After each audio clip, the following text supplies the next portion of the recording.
So anyway, now ask me a couple of questions. You a couple of questions. Yeah. So let's go a bit further back. Okay.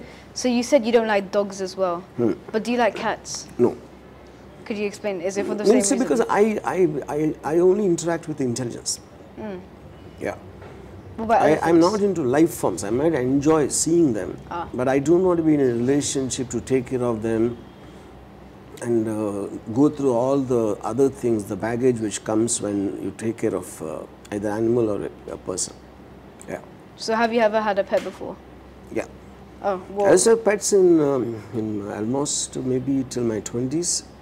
Like I was very fond of dogs and parrots.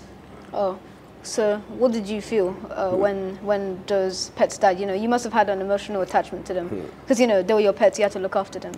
It's kind of at that time, yes. At that time. At that time. Yeah. So what made you change? I mean, the more you understand the nature of the world, the nature of life, and the fact that we're all playing a part, completely programmed, like why you're supposed to behave in a, like if I see, for example, when I see National Geographic and there's a antelope and the cub is attacked by a predator. So it just tries, and the moment it comes onto the antelope, it runs away, leaving the cub, you know. Now that's a practical aspect of life which you cannot do anything. So many of the harsh decisions when we hear of being taken by world leaders, including terrorists, they're also coming from situations sometimes where you have to, no choice at the time, but it will be seen in different perceptions.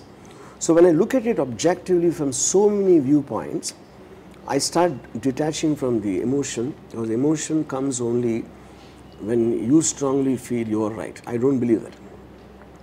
In my shoes, I feel that at that time, but the truth can be completely different. So then you get emotionally detached. Yeah. So when the dog died, for example, when you said, and I might feel sad, but the truth is so many people, so many animals and people die. For example, if I'm giving like a meat to the dog to eat, the meat belongs to a live animal. Yeah. And I'm discriminating just because it's my dog and that's someone else's animal. That's God's thing. So I think we're selective in our emotions. We just feel only for things which matter to us on a selfish level. So you are pick and choosing. See, for example, if I was a coronavirus, I will hate mankind for inventing the vaccine. Yeah. Now, because you're a human being, you hate the coronavirus because it's killing you. So that's all subjective. Yeah. Okay. So that is the reason you should not have attachments, is my belief, whether it's dogs or people or anyone, because when they die, you'll feel sad. Yeah. So to avoid feeling sad, we should not have attachments at all. Is that what you totally believe? Yes. So practice, yeah. So what about your parents? Yeah, same. So, but when you were younger, did you love them? I'm saying I was extremely, whether you call normal or abnormal is up to you. I used to be like this maybe till my maybe 18, 19. I was a voracious reader. So I used to, when I listened to so many different point of views from various philosophers, and so that kind of, when you absorb it and then you form a personality, and with a very, very clear objective of what I want or not want to do in my life, that becomes a very specific focus. So when I'm living on that, I don't have any emotional attachments anymore. Okay, that's interesting. So was there anything like a drastic change that or like a very, very, very heartbreaking event that happened that made you think this? That's a good question. I mean, probably the trigger point when I was really questioning everything is when my grandmother, that's my father's mother, she used to have a habit of writing this, what is called Ram Code. She keeps on writing Ram, Ram, Ram. She wrote some hundreds of books, and she, to my knowledge, I've never seen anyone who's, what should I say, obsessed with God, for pretty much 30, 40 years of her life. And then one day, she had a stroke, some paralytic stroke. She was bedridden, and she used to stay in some village in some. I mean, not in my house. I went to see her, and because the house didn't have much of place, so they kept her in some kind of a store where they normally store these bags of coal and this, because they couldn't have her in the house because of their problems, you know. So when I went in, I saw cockroaches crawling over her. And she was alive. I mean, she was in a what you call paralytic state. Yeah. So that is the first time actually deeply started thinking about God and belief systems and relationships and everything. And if this could happen to her, now who is anyone after that? So once the chain of thought starts, it obviously spreads everywhere, you know, into every system. I started thinking about education, about various political systems like communism or democracy. It just spread like a virus into every thought of mine. That I would think is the first thing which triggered. And it's not really so much about till that time I believed in God. I just saw a human being subjected in what she believed, what people think is most perfect way to live. And if God could do that to her, then I started questioning about God. I was not angry with God. I was questioning the whole fundamentals of where that came from. So I saw in a few interviews that you're very, very practical. Like you get to the point. So do you think that practicality will change people for the better? You see, when I'm kind of faced with a problem, let's say, I just think of solutions. I don't think of the problem. I don't worry. What's the option I have? 1, 2, 3, 4. So either I enact that, you know, or let's say there's no solution. But recognizing that there's no solution is also a solution. Then you have to live with it. You have no choice, you know. But I never worry, because thinking and worrying, a lot of people don't understand the difference. Thinking gives you a solution, gives you an approach, at least whatever. Worrying is about going in circles. What to do, what will happen, and this and that. So the moment I'm practical, you know, okay, for example, let us say